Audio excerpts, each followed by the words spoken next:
महिलाओं का संबंध था अंग्रेजों से, रोटी बेटी का रिश्ता था। राजा राजपूत लोग अंग्रेजों के चरणों में गिरे रहते थे। ये उनकी टिप्पणी थी कि इनकी टिकट काटी जाए, क्योंकि हर कोई आकर महिलाओं के ऊपर या राजपूत समाज के ऊपर अभद्र टिप्पणी करके चला जाता है। राजपूत राजाओं ने इस अखंड भारत के लिए अपने 564 रियासतें दी थी। कब तक राजपूत को टारगेट किया जाएगा? कोई भी व्यक्ति जो गलत बोलेगा महिलाओं के खिलाफ, राजपूत के खिलाफ, तो हम लोग उसका विरोध करेंगे।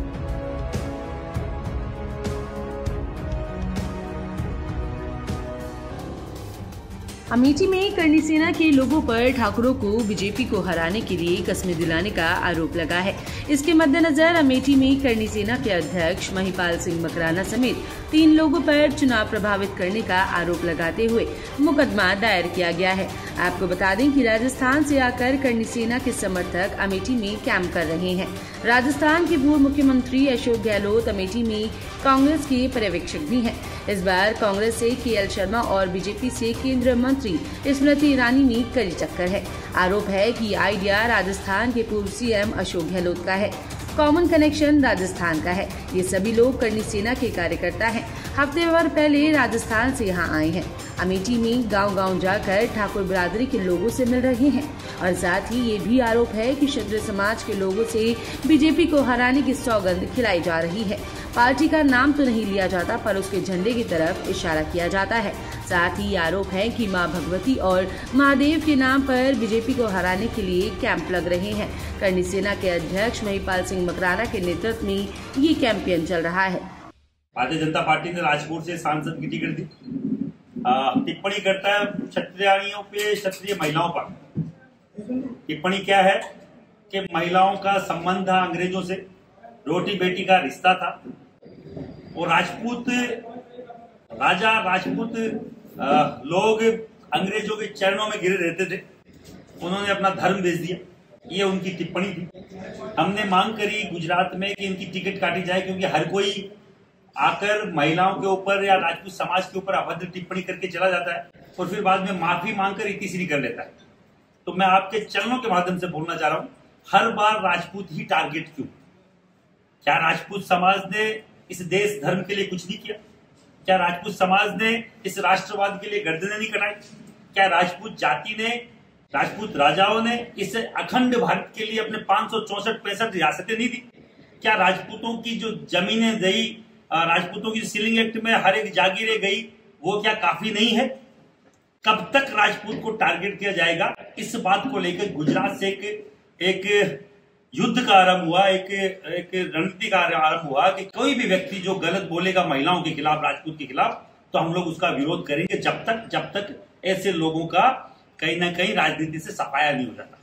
हम लोगों ने रूपाला का टिकट मांगा, टिकट काटा।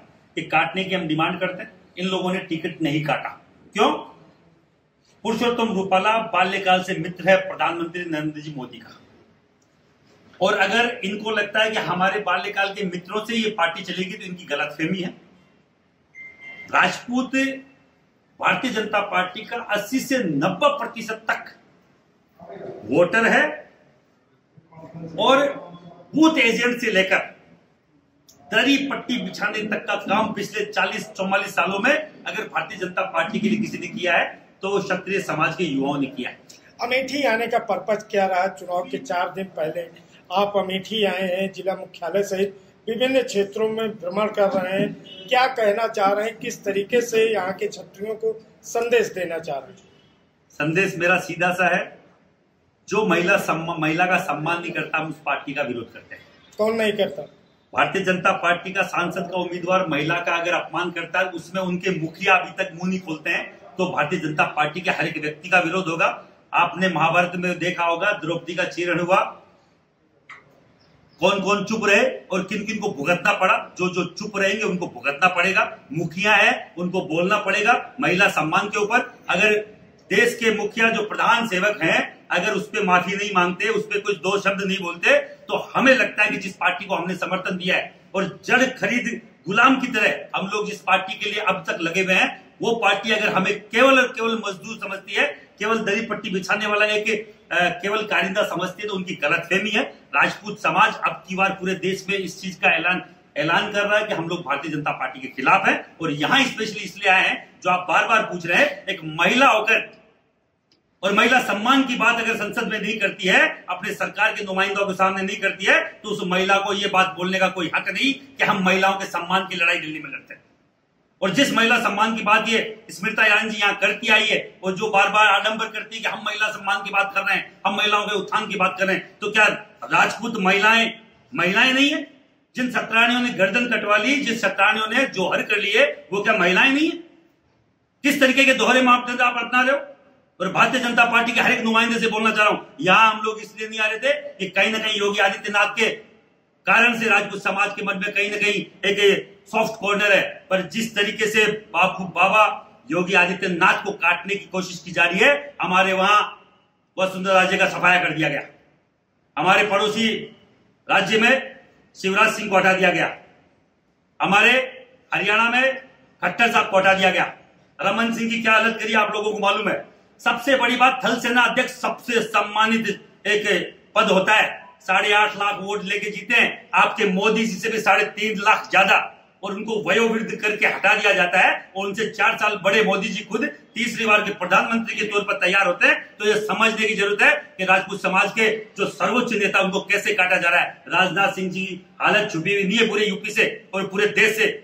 माला में 1 सेकंड पहले सर जाता है, उसके आधे सेकंड में सर वापस निकल जाता है। उनकी क्या हालत कर दी जिन राजनाथ सिंह जी ने इनको प्रमोट किया था पूरे देश में। आप देख लीजिए क्या हालत है। हमारे रमन सिंह जी को क्या कर दिया, नरेंद्र सिंह तोमर को सीएम के नाम पे वहां केवल एक एमएलए बना के बिठा दिया गया। राज्यवर्धन सिंह राठौड़ जो कैबिनेट मिनिस्टर थे, उनका हालत क्या कर दिया गया।